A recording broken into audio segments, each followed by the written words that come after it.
Wednesday. So today we will not study a specific theme, but for supposedly the last message in Proverbs, we will talk about a person. We will talk about a person. So we will study what Proverbs teaches about God. So the title for the message this morning is Words of Wisdom, God.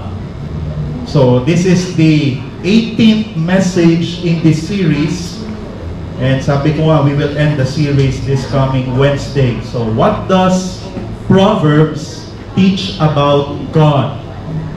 What does Proverbs teach about God? Actually, marami na po tayong napag-aralan about God sa 18 messages, but dadagdagan pa natin. No? Dadagdagan po natin sa araw na ito. Sige po, bago po tayo magpatuloy, tayo po ay manalangin. Our dear God and Heavenly Father, we commit to you our study sa umagang ito. And this is, Lord, very crucial because this is about you. And Lord, we believe that our knowledge about you will shape our lives. It will shape our behaviors, our mindset. It will shape the way we plan, the way we decide. It will shape our career, our family, our marriage, our parenting. Everything will be shaped by and through our knowledge of you. So Lord, give us the understanding, the reverence, the patience as we study your word sa umagang ito. May your Spirit give all of this. And we pray that the enemy will not be victorious. The flesh, our flesh will not be victorious as we listen to the preaching of your word. May you prepare our hearts and our minds as we receive blessings from you. Change us through your word. And we pray, Lord, that our destiny, Lord, will be changed because of your word, because of your Spirit. So Lord, we pray this. All of this we request, we plead to you in the name of our Savior Jesus Christ. Amen and amen. So as we begin, so there are two major teachings about knowing God that we always need to remember. So first, it is the Lord's will that we know Him. Hindi po ito suggestion, hindi po ito optional. We need to know God. So Hosea chapter 6 verse 6. So sa message na ito, hindi ko po nilagay dyan yung mga buong verse para magbukas po tayo ng Bible. Hosea 6:6, it says, "For I desire steadfast love and not sacrifice, the knowledge of God rather than burnt offerings." So ito po ay napaka-direct. Desire ng Panginoon that we know Him. No? Not just we are offering burnt sacrifice, not just we're praying, we're going to church, we're giving tithes and offering and all of those, but we strive to know Him. It is God's will. And then number two, it is the Lord's will that our knowledge of Him grows. Ito po ay napaka-importante. No? That yung knowledge natin sa Panginoon, kahit natapos na tayo sa seminary, kahit na tayo po ay nagka-quiet time, may preaching twice a week, nag-grow pa rin. No? Na tayo po ay 50 or 60 or 70 years old, pero nag-grow pa rin yung knowledge natin sa Panginoon. 2 Peter 3:18, it says, "But grow in the grace and knowledge of our Lord and Savior Jesus Christ." Grow is commanded. Grow is God's will. And then Colossians 1:10, "Walk in a manner worthy of the Lord, fully pleasing to Him, bearing fruit in every good work, and increasing in the knowledge of God." So mga kapatid, increasing in the knowledge of God is a must. It is God's will for us to grow in the knowledge of God. So this means, ang ibig sabihin nito, if we are not doing this, we are not striving to know God, and our knowledge of God is stagnating, then we are disobeying God's will and sinning against Him. We do not strive na madagdagan ang ating knowledge about God. We are not growing. Matagal na tayong Christian, 20, 30, 40 years na tayong Christian, pero stagnant yung ating knowledge about God, then we are sinning against the Lord. Because, sabi ko nga, it is direct will of God na we should know Him and we should grow in our knowledge of Him. So God desires that we know Him more day by day because it is for our own benefit. Actually, it is God's will that we know Him. It is God's will that we grow. Pero ito rin po ay para din sa atin, para din po sa inyo. Para po sa benefit natin po ito. The more we know God, the more we will revere Him. The more we will respect Him. And the more we will worship Him, of course. Mas lalo tayong magpapasalamat, magpupuri sa Panginoon. And the more we will love Him. So if you lack love for the Lord, it means you lack knowledge of God. And the more we will trust Him. If you want to increase your faith in the Lord, you need to know Him more. Increase or grow in the knowledge of God para madagdagan yung faith mo about your life. Or the more we will obey Him. Alam nyo, if we are living a constantly disobedient life, it means kulang ang knowledge natin sa Panginoon. We don't know His holiness or we don't know His holiness enough. Kaya we just disobey Him whenever we want. So the more we will obey Him, and so we will be more holy. Kikita natin yung chain reaction, ano? And we will be more pleasing before Him. And if we are living lives pleasing before God, of course, more blessings from the Lord. Our prayers are answered. God's favor will be upon us. Tatanggalin yung withholding ng blessings sa atin. So the knowledge of God is for our benefit. So let's not think or let's not say that the knowledge of God or increasing in the knowledge of God is God being demanding. No? Grabe ka naman, Panginoon, napaka-demanding mo. Because it is for our own benefit. Tayo rin, kayo rin, your family, yun din ang magbe-benefit if you know Him more. So, how are you this morning? Are you striving to know God more?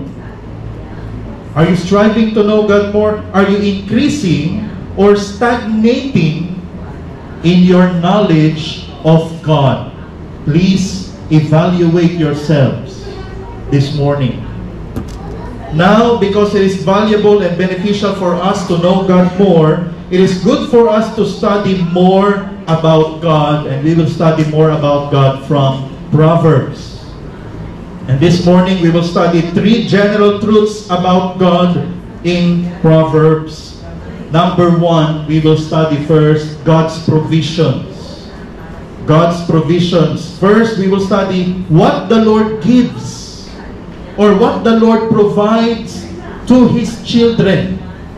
Para po sa mga Kristiyano, believers, para sa kanyang mga anak. So, according to Proverbs. So, number 1, wisdom. Wisdom. So open your Bible please. Proverbs chapter 2 verses 6 to 7. So please join me. Proverbs 2, 6 to 7.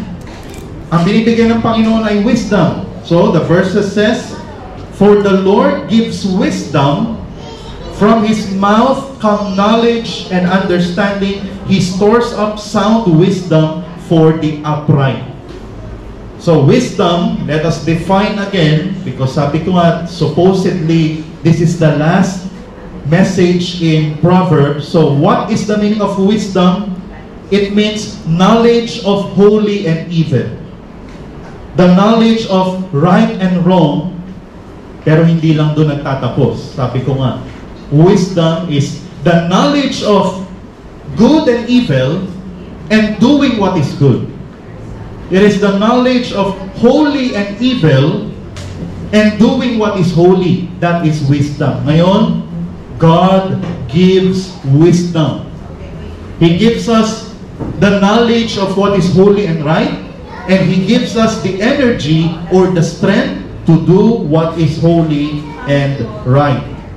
So the Lord teaches us what is holy and right through the Bible, through our preachers, and He gives us strength. He enables us to do what is holy through the Holy Spirit.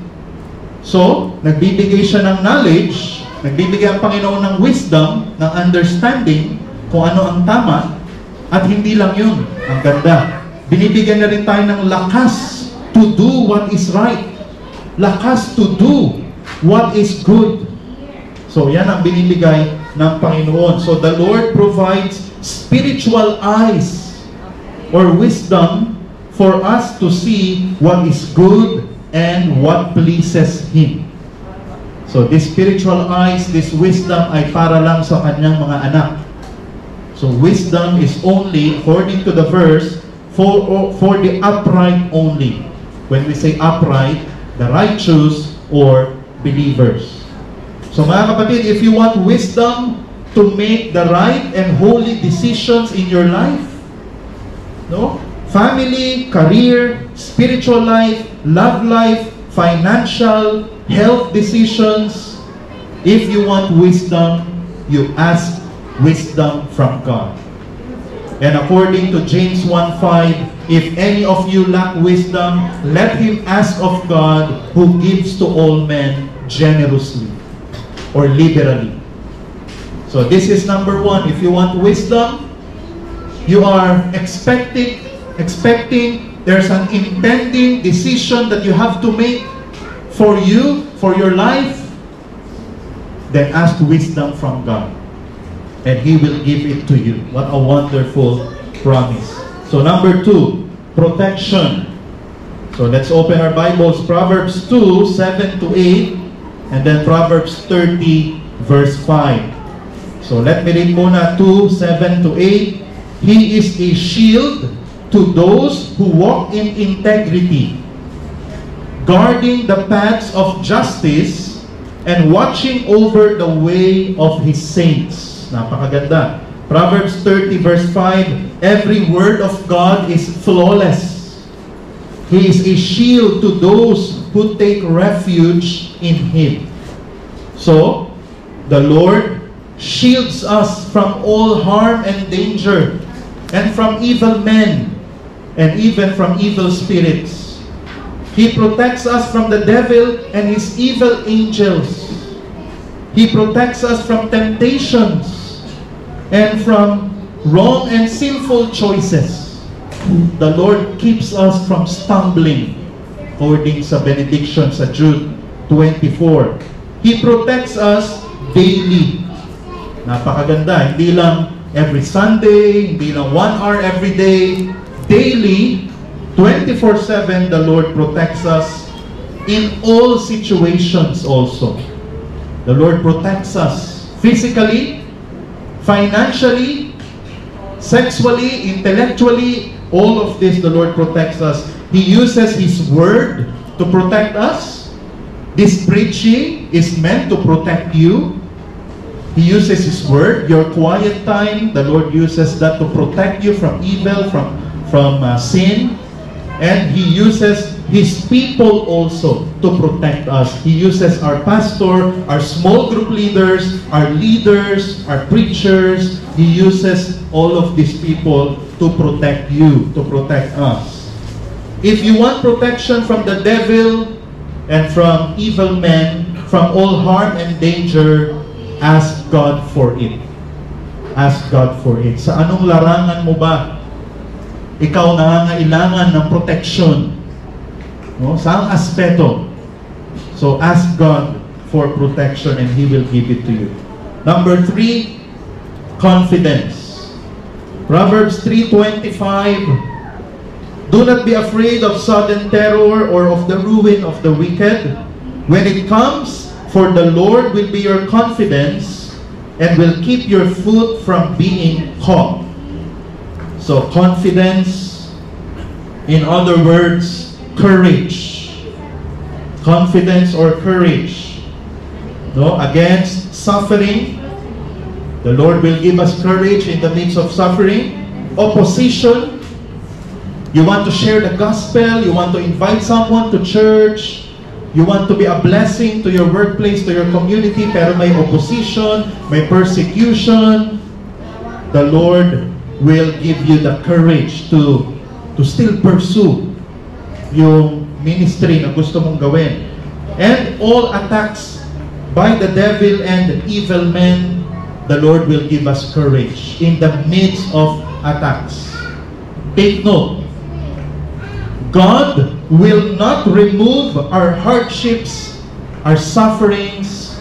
God will not remove the opposition or persecution. Pero anong gagawin ng Panginoon? He will give you courage. He will give you courage in the midst of suffering or hardship or tribulation or persecution. No, minsan we are praying for, Lord, tanggalin mo tong problema. Lord, please stop this problem. But the Lord will answer in a different way. He will not remove what you want to remove, but He will give you the courage or the confidence to face whatever it is na pinagdadaanan mo.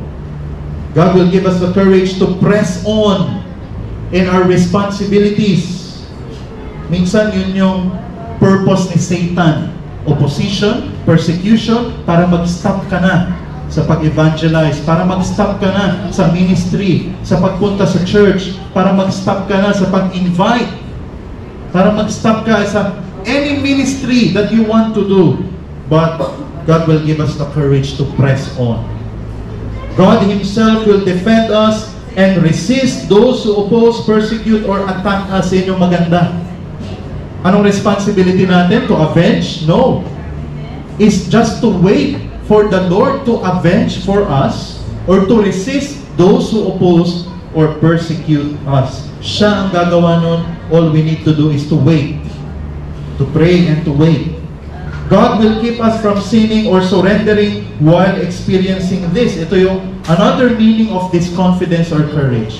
God will give us the courage para hindi tayo magkasala in the midst of that problem.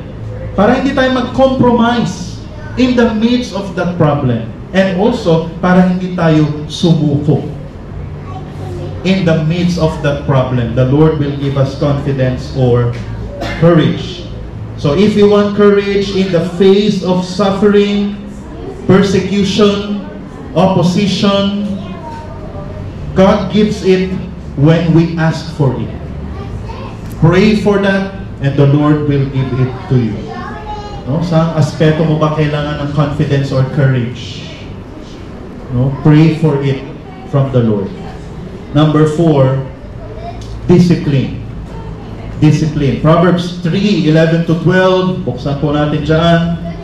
It says, "My son, do not despise the Lord's discipline or be weary of His reproof," or rebuke in other translations.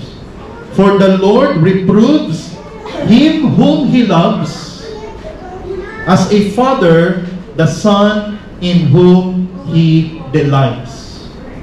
So God not only gives wisdom, protection, courage, but also discipline when we sin, when we commit sin, or when we have shortcomings towards our spiritual duties sa Panginoon. So this means when we sin, God will definitely discipline us. The question is, how does God discipline us? Napakarami pong paraan. God disciplines us using circumstances. May nangyari sa iyong pamilya, may nangyari sa iyong trabaho, bilang pagpapalo ng Diyos because you have sinned. You have sinned against Him. So God uses our parents to discipline us. God uses our guardians. God uses our church leaders, or God uses our boss to discipline us for our sins or our shortcomings. We have to understand this very important principle here, I don't want you to miss. That God punishes or God disciplines us out of ano? Out of His love for us. It means, yung nagsulat ng Proverbs na ito, this chapter, he doesn't want us to misunderstand that discipline is not hate. Discipline is love. No? Parents, when you discipline, it's out of love. When church leaders execute discipline in the church, it is out of love. No? Circumstances, pag ang Diyos mismo directly ang pumalo sa atin, it's out of love. It's out of love. It's not hatred. So, bakit out of love? Bakit ba nagdidisiplina ang Panginoon? Because, take note, He wants us to be holy. He wants us not to go deeper into sin. And when you go deeper into sin, ano ba ang resulta nun? Chaos. Chaos sa iyong trabaho. Chaos sa iyong pamilya. Chaos sa inyong marriage if you go deeper into sin. Chaos, destruction, and death. So this discipline is out of love because God wants you na hindi mo ma-experience yun. Chaos, destruction, and death. Discipline is God's form of protection. No? It's form of protection and prevention. So discipline is very important. Discipline is not killjoy, because as I have said multiple times, sin is the real killjoy. Therefore, discipline is not killjoy. If you're praying for spiritual maturity, di ba? Yun lagi prayer request natin, pinagpe-pray natin yun individually, sinishare natin sa fasting, or maybe not. Pero we want spiritual maturity, and the price to pay for spiritual maturity is God's discipline. That's why the Lord will discipline me, the Lord will discipline you in different ways, and then after that, doon tayo mag-grow. So mga kapatid, definitely we will grow, so definitely we will be disciplined by the Lord. So response for this, number one, we should respond with worship, praise, and thanksgiving. The Lord gives wisdom, protection, confidence or courage, and discipline. Therefore, magpasalamat po tayo sa Panginoon. Lord, thank you for the wisdom. I made a decision about something. Lord, the wisdom that I used to make that decision, it's from you. Thank you, Lord. I praise you, Lord, for the protection. Nagbiyahe kami, pumunta kami rito, no? Pumunta sa work, umuwi. Some people, hindi na gumigising. Some people, hindi na nakakauwi. No, we don't know kung kailan yung last na uwi natin ng bahay, last na uwi ng Pilipinas. All of this hindi natin alam. So life, no, is very important. God's protection, I hope, ay binavalue natin, pasalamatan natin ang Panginoon dyan. No? And praise the Lord also for the courage sa mga pinagdadaanan nyo po. No, I believe individually meron kayong pinagdadaanan, and you are having that courage and boldness to face that. Praise the Lord. The courage ay hindi galing dun sa kape na ininom mo. Hindi galing sa kung ano mang nabasa mo. It came from the Lord. That courage to face whatever you're facing, and also sa discipline. Discipline is something that is bitter at first, but its product, its fruit, is sweet later on. So praise the Lord for the discipline. All of this come from the Lord. So purihin at pasalamatan natin ang Panginoon for this. No? Spend some time to thank the Lord for this four. Let's go to number 2, God's power. So second, we will study how God's power is manifested in Proverbs. So number one, He is the Creator. He is the Creator. Proverbs 3:19 to 20. Buksan natin dyan. And 20:12. So 3:19 to 20, it says, please follow me. I hope your Bible is open there. The Lord by wisdom founded the earth. By understanding, He established the heavens. By His knowledge, the deeps broke open, and the clouds dropped down the dew. Then Proverbs 20:12, ears that hear and eyes that see, the Lord has made them both. So Proverbs bears witness that God is the creator of everything. The universe didn't come from evolution. God created everything. All celestial entities, all universal laws, all animals, all plants, and all human beings were created by the Lord. God isn't created, but the Creator, therefore, He is supreme over all of us. Of course, the Creator is supreme over the creation. That's why that's the case for us. God is supreme over us, human beings. Because He created the universe, He can change the weather and climate. Sino bang hindi nagreklamo sa init the past days or the past month? The Lord can change the weather or the climate at the snap of His fingers, but there's a purpose why it is hot, no? And maybe cold sa ibang lugar or iba't ibang weather. God can also control natural phenomena. God can control natural disasters also, according to His wise purposes. Bakit may bagyo? Bakit may baha? Bakit may tsunami? The Lord employs all of this according to His wise purposes. No? And because He created us, human beings, then He is powerful to sustain our life. God is powerful to heal us when we're sick, to strengthen us when we're weak, and God has the power to resurrect us when we die. Because He created us. So, death or life, we have nothing to worry about because the Lord is our Creator. Number two, He is omnipresent. God is omnipresent. Proverbs 15:3. Let's open our Bibles there. 15:3. The eyes of the Lord are in every place, keeping watch on the evil and the good. So here, Proverbs reveals to us that God sees everything. He sees everything we do, the good and the evil, at home, at work, at church, and in between.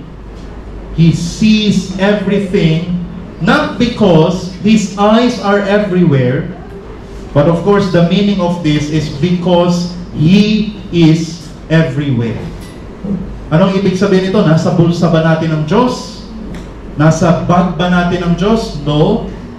God cannot be confined to an area, space, or location. God is not in our presence, but we are in the presence of the Lord. That is the meaning of omnipresent. There are no walls. There are no hidden places. There are no secret compartments with the Lord. There's no hidden folders sa Panginoon. He doesn't need CCTV or GPS. We cannot hide anything from the Lord. Let's remember that, brothers and sisters. We cannot hide anything from the Lord. He knows the skeletons in our closet, if there is, or if there are, if we have. He sees all our actions and behaviors. Nakikita na lahat yan. No? Our actions, yung konting taas ng kilay, yung konting iling, yung konting irap, yung pag-iwas natin sa isang tao, o yung konting attitude, yung tinatawag na, ano bang face yun? Yung masungit na face na ano, everything God sees. Everything the Lord sees. And, of course, because God is omnipresent, He also hears all our conversations. He hears all our conversations. He sees and hears everything. So, He will bless accordingly, or He will punish accordingly. Let's go to number 3. He is omniscient. He is omniscient. Proverbs 20:27, the lamp of the Lord searches the spirit of a man. It searches out his inmost being. Proverbs 15:11, Sheol and Abaddon.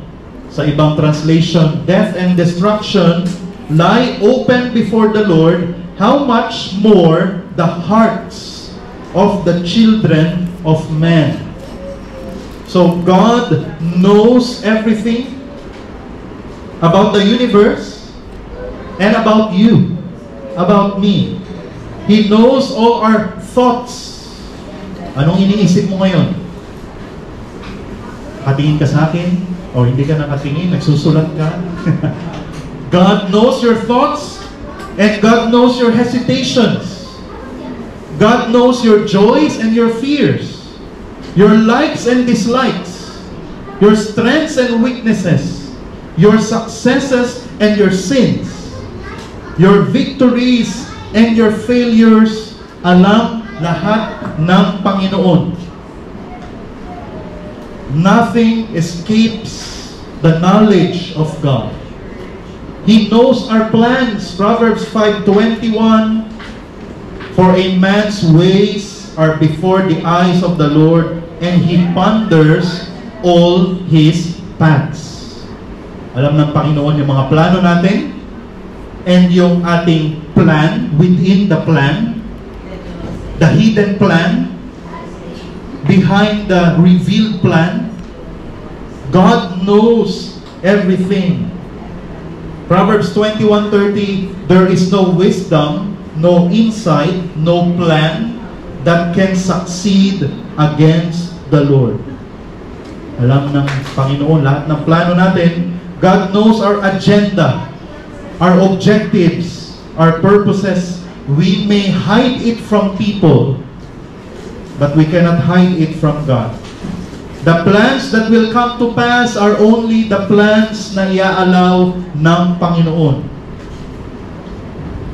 God filters all the plans of mankind according to His wisdom and providence. May mga maganda tayong plano na hindi nangyayari. Drawing. Meron tayong mga plano na maganda, na pangit, na pinapayagan ng Panginoon mangyari. May mga plano tayo na makasalanan, may mga plano tayo na hindi maganda. But the Lord allows it to happen. So the Lord, sabi ko nga, filters all the plans of mankind, kung ano yung mga ka-glorify sa Kanya. In the end, yun yung pinapayagan niya na mangyari. He knows our desires. Proverbs 17:3, the crucible is for silver, and the furnace is for gold, and the Lord tests hearts. Proverbs 16:2, all the ways of a man are pure in his own eyes, but the Lord weighs the spirit. So the Lord tests the heart. Nakikita ng Panginoon ang puso at tinitimbang ng Panginoon ang ating puso. So God knows our hearts, our dreams, our desires, our ambitions, our preferences. Alam yan lahat ng Panginoon. He knows even our sinful desires. Nakikita rin ng Panginoon yung lust, greed, malice, covetousness, envy. The Lord sees the good and the bad. na nasa puso at isip natin. He knows if our desire is holy or wicked. Everything is open and transparent before the Lord. Kung paano nakikita nyo ako ngayon clearly and with no obstacle, ganun nakikita ng Panginoon ang puso't isipan natin. So the response, what should be our response? We should fear Him. We should fear, respect, or revere the Lord. Nakikita niya ang lahat. Ang Panginoon ay nasa lahat ng lugar. We are in His presence all the time. And He is our Creator and Sustainer. Therefore, we should revere and respect Him. And we should live accordingly. Plan accordingly. Think accordingly. Ano pa ba? Behave accordingly. Speak accordingly. Lahat na. Because the Lord sees everything. He is everywhere. He is our sustainer. We should live holy lives. We should live holy lives pleasing to Him so that He will reward us, of course. He will bless us. No? Number 3 and the last. God's prerogatives. God's prerogatives. Hinuli po natin itong pinaka-malalim at pinaka-mabigat. Third and last, we will study the things that only God can do, or in other words, these are manifestations of His sovereignty. God's prerogatives, ang ibig sabihin po nito ay God's sovereignty. Let me give you a warning. This part may be beyond our human comprehension or understanding, but we have to realize that because these are biblical truths, we have no option but to believe and to obey. We have to accept this, we have to believe this, and of course, we have to respond accordingly. So number 1, He controls the hearts of people. No, let's open our Bible there para po mas maliwanagan tayo. Nakita natin yung verse. Proverbs 21:1, the king's heart is in the hand of the Lord. He directs it. Oh, grabe. Dinadirect ng Panginoon ang puso ng hari like a water course wherever He pleases. So this means God is able to control and direct the mind and heart of people. Kaya niyang i-control, kaya niyang i-direct ang inyong puso at isipan. Anyone in the world kayang i-control ng Panginoon, i-direct ng Panginoon according to His divine agenda. God can, that's why there are verses, God can harden hearts and God can soften hearts according to His desire, according to His plan, according to His providence. God can maneuver a person's will for His divine purposes. God can control anyone's heart, even a king's heart, to do whatever He pleases. Grabe ang prerogative ng Panginoon, ang sovereignty ng Panginoon. Question, does God interfere with man's freedom? According to this verse, yes. God interferes with man's freedom. Yes. God is sovereign over man's freedom. Tandaan natin yan, there's only one ultimate freedom, and that is the freedom of God. Our freedom is according sa freedom na i-allow, i-permit lang ng Panginoon sa atin. So, next question, is man still free if God is sovereign? The answer is yes. Because there are many verses that support that we are still free. But God is sovereign. Both are in the Bible. But another question, is man still accountable for his actions? According to Isaiah chapter 10, although God is sovereign, man is free. Isaiah 10, we are still accountable the Lord will still punish us sa mga ginagawa natin. So, sabi ko nga, this is hard to understand. But if you will study Isaiah 10, it is God who hardened the heart of the Assyrians, pero pinarusahan din ng Panginoon ng Assyrians. So, God's sovereignty, no, makikita natin interfering with the freedom of man, but man is still accountable, and man or God is still sovereign. This, sabi ko nga, may be incomprehensible, but it is what the Bible teaches.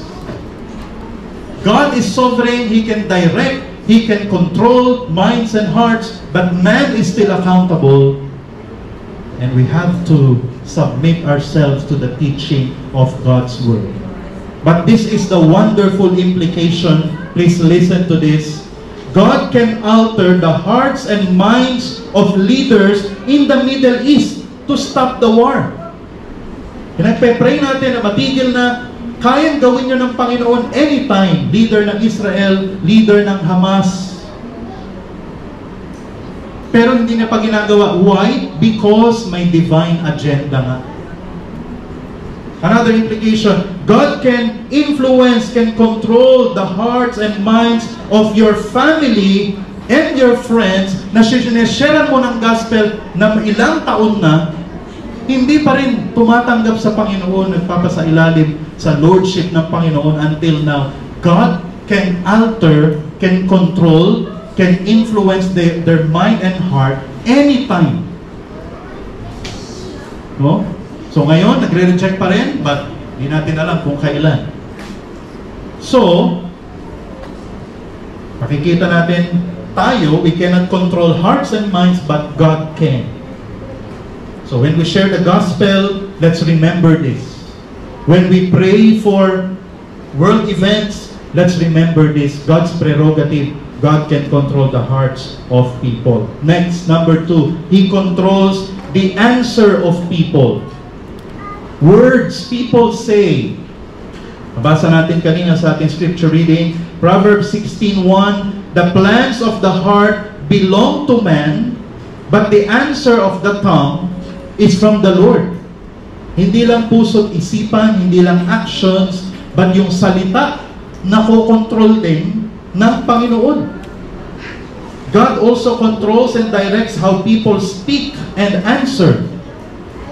Our good and godly answers, tayo ba ang deserving ng glory when we say something good or when we say something godly? Of course, Panginoon pa rin deserves the glory because Hebrews 13:21, it is the Lord who works in you, no, to do what is pleasing before Him, to say what is pleasing before Him. God helps and gives us the words to say. Luke 12:11-12, yun yung promise ni Jesus sa mga apostles. When you share the gospel, don't worry or don't be afraid what you will say or what you will answer, because the Lord will teach you and guide you in that very hour. No? Luke 12:11-12.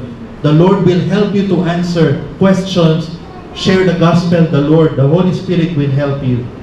Ngayon, how about our wrong and sinful words? He allows our wrong and sinful words for His divine purposes. Nakapagsabi ako ng mali, nakapagsabi ako ng masakit, no? Something that I should have not said, nasabi ko, nagsisisi tayo, pero inalaw ng Panginoon yun na masabi mo for His divine purposes.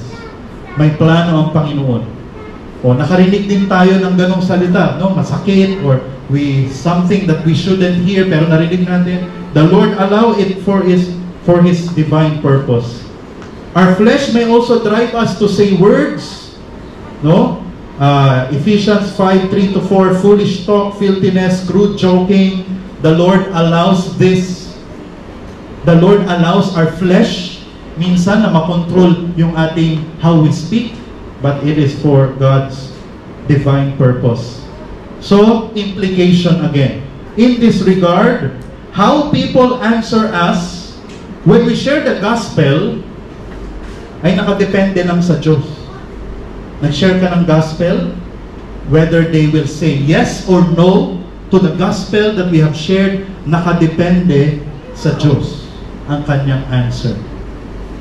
How people answer when we make business dealings. Nagpe-pray tayo, Lord, sana pumayag, Lord, sana tanggapin yung business proposal ko. Nakadepende ang sagot sa Diyos. Nakukuha po natin? Nagigets natin? When we ask someone's hand for marriage, nakadepende sa Panginoon ang sagot. When we invite people to make commitments to God, again, nakadepende ang sagot. It ultimately rests upon God. Yung isasagot ng tao sa atin, pati tayo yung sagot natin, nakadepende rin sa working ng Panginoon sa ating puso. No? So that is God's prerogative. Number 3, He determines the purposes of everything.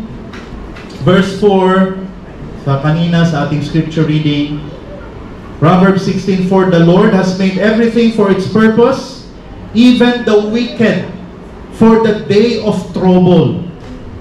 So God decides out of His wisdom and sovereignty the purpose of every person in the world. Ano kaya ang purpose ni Nanay Alice sa mundo?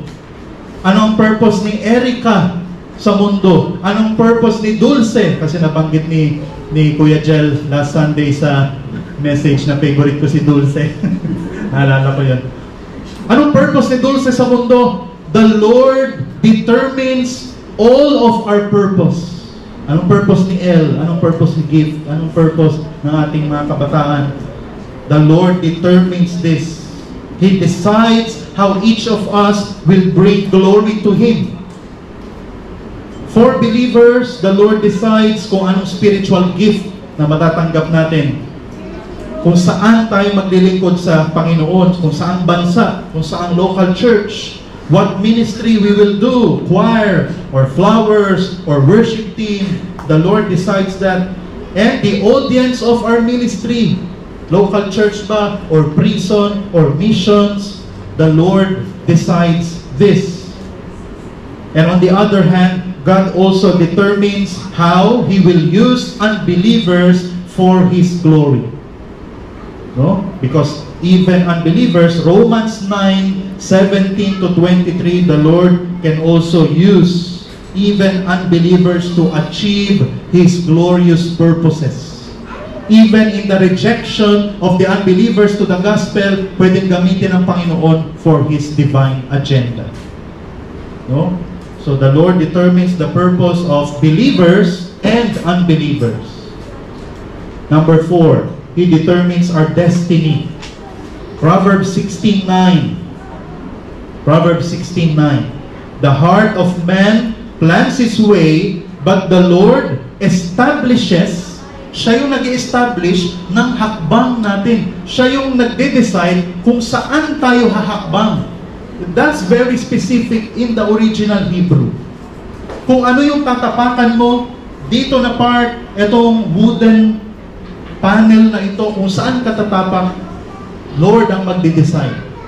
And also in our life, the Lord decides kailan tayo pinanganak, kailan tayo mamamatay, our education, our skills, our spouse, kung sino mapapangasawa natin, kung ilang anak, kung magkakaanak or hindi, career, health, all of this, the Lord determines our destiny. Every event in our lives are appointed by God. Nothing is accident. Nothing caught or will catch God by surprise. Even the simplest, seemingly unnecessary events in our lives, God determines for His ultimate glory. Everything, big and small, ang Panginoon ang nag-a-appoint o ang nagde-determine. Proverbs 21:31, it says, the horse is made ready for the day of battle, but victory rests with the Lord. Diba? Nagre-ready tayo ng kabayo, pero kung mananalo tayo sa gera, decision ng Panginoon. So God determines whether we will win or lose our battles.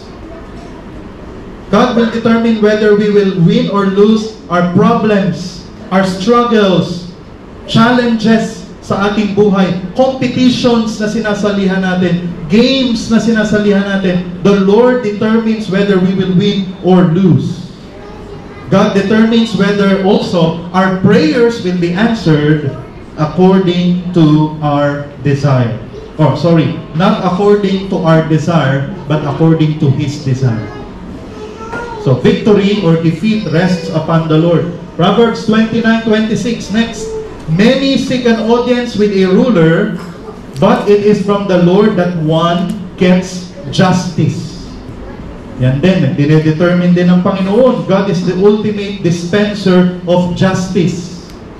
Here on earth, we may or may not get justice sa mga kaso natin o sa mga problema natin. I hope wala sa atin dito magkakaso. No? God decides whether we will or will not get justice. No, it solely relies on God. But if we will not receive justice from earthly judges, God, the heavenly judge, will eventually give it here on earth or in the judgment day. No, yan ang magandang comfort sa atin kung magkaroon man tayo ng kaso, no, magkaroon man ng justice dito o hindi, ay magkakaroon in the Lord's time. Some people may evade or cheat the justice system of this country, but nothing escapes God's eternal and righteous justice system. Para po sa atin ang mga nanakawan o naloko o na-scam, no? The ultimate justice po ay manggagaling sa heavenly judge natin. Number 5, He determines our status. Proverbs 22:1, rich and poor have this in common. The Lord is the maker of them all. So God determines also our financial status. He decides how rich or how poor we will be. The Lord determines this. He decides what kind of job, the amount of salary, the quantity of income that we will get. The Lord determines the success or failure of our businesses also. The Lord decides this. No? So, ibig sabihin nito is, kahit anong gawin natin, the final decision of our status ay nasa Panginoon pa rin. No? Financially speaking. Let's go to number 6. This is the last. He determines our health. Proverbs 29:13, the poor and the oppressor have this in common. The Lord gives sight to the eyes of both. Siya nagbibigay ng paningin. So God determines about the length of our life. God decides about our infirmities. No? Meron pinapanganak na 11 yung daliri. Baka meron po dito. Hindi ko po kayo kinukutsa.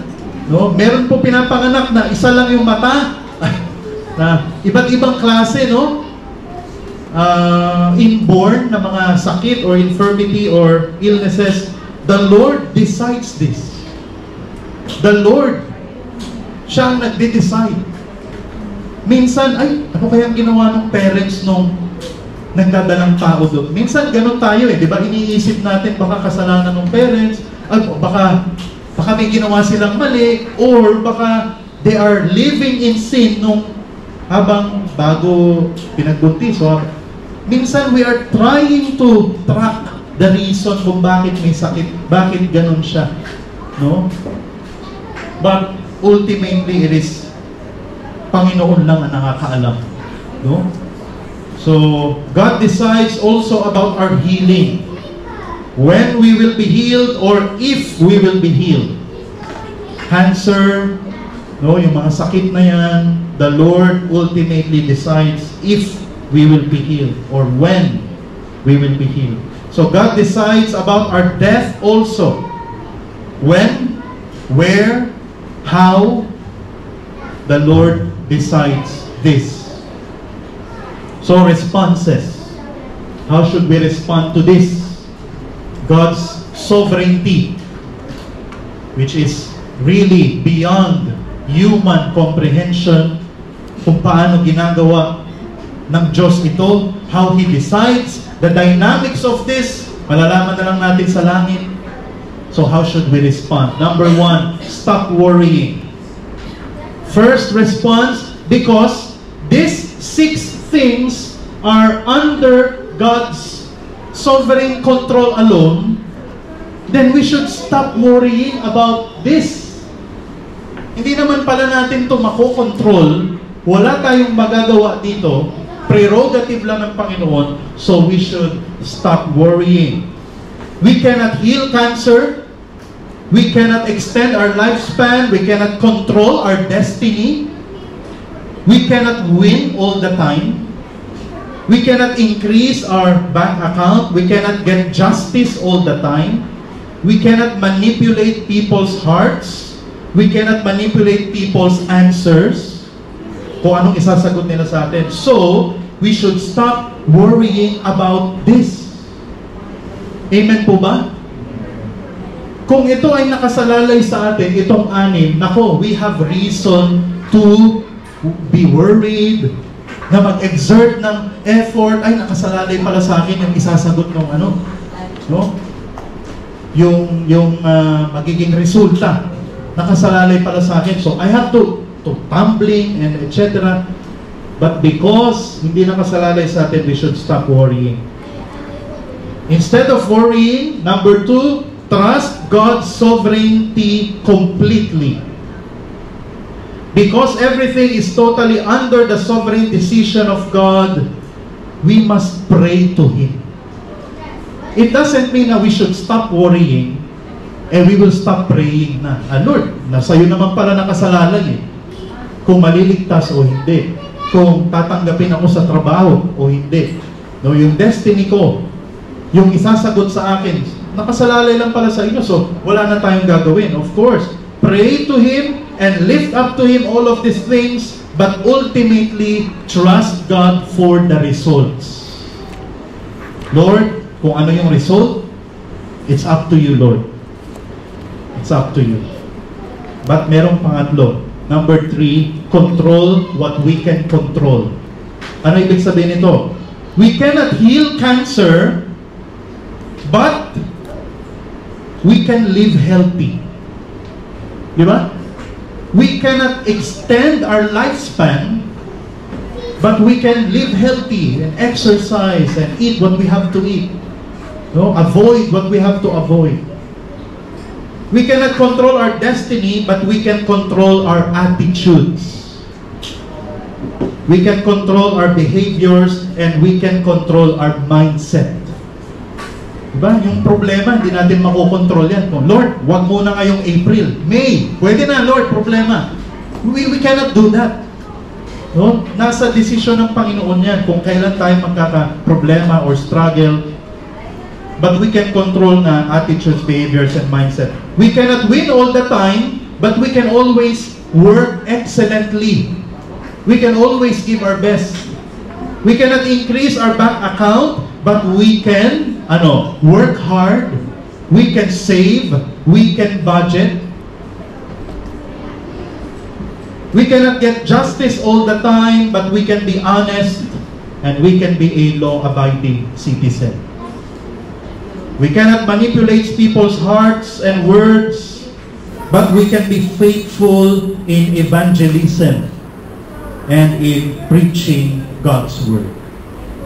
No? Kasi ultimately, the Lord controls hearts and minds and answers.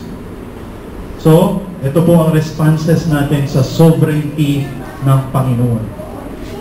In conclusion, God is the ultimate provider, our powerful Father, and sovereign King. So let us treat Him daily with worship, fear, and trust.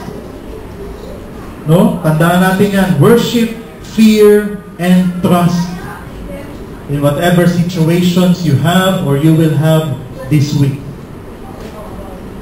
I hope and I pray that we will consistently strive to know Him, strive to know God, and grow in our knowledge of Him.